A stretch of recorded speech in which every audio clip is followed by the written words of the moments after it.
name's Emma Twyford. I live in North Wales at the moment and I'm a professional route setter and coach.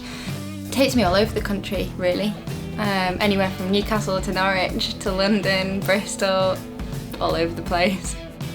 My life is very chaotic. I'm rarely at home, but when I am, I'm climbing on the mountain crags in North Wales. A normal year for me is very unplanned. Because of my work, training's quite tricky. I'll have like the routine sports climbing trips, but it's nice to go off the limb once in a while and have these trips that you're going to remember for the rest of your life. Last summer I went to the Alps to Chamonix and I was quite excited to go and try something new.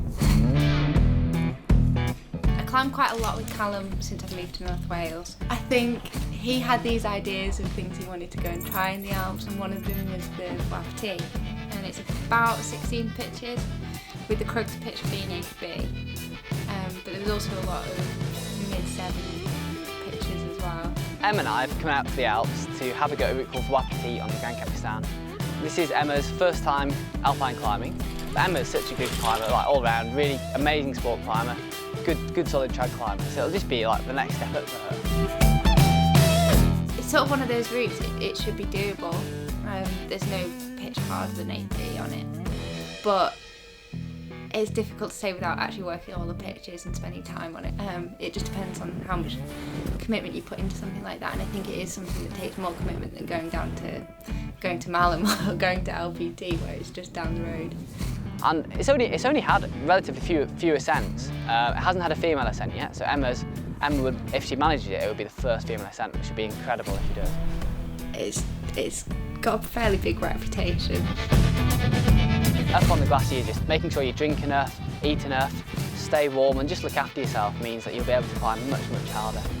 It's not particularly fun sleeping at that altitude. You'll have a pretty poor night's sleep. Even if you are well acclimatised, you can have a pretty poor night's sleep. I think the whole snow camp living in the mountains thing wasn't as bad as I thought it was going to be, but after a couple of days I was definitely excited to get back down, have some normal food and not get up at 6 in the morning. It's just one of those, you just never sleep as well as you do in your own bed. I think going into somewhere like the Grand Capistan, it's just kind of quite an interesting situation to be in. Like, I've never put crampons on before. The idea of going on snow is still unfamiliar for me. So having someone to show me how to put crampons on, that's time consuming. Having someone show me how you set up the ropes between the two of you. You maybe don't need to be super alpine experienced, but I mean it's fairly busy territory. Realistically, the problems weren't anything to do with the climbing as such, it was more the logistics, the duration of how long a pitch of climbing actually takes. But having tried the crux pitch, it's pretty flipping hard.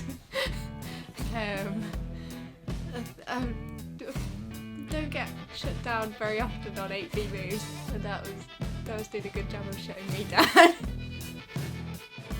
I think with that as well, it has quite a traddy feel to it, even though it's Baltic, and it's this granite, techie, slabby, interesting climbing. And some of it as well, when you move off a foothold, the foothold would crumble underneath you, so it wasn't exactly the most solid granite out there. In terms of alpine climbing, it requires more than just going and winging it, and maybe biting off a little bit more than we could chew for a first Alps trip for me, especially. Maybe for Callum as well, in that he potentially would have needed a more competent alpine partner for it than myself.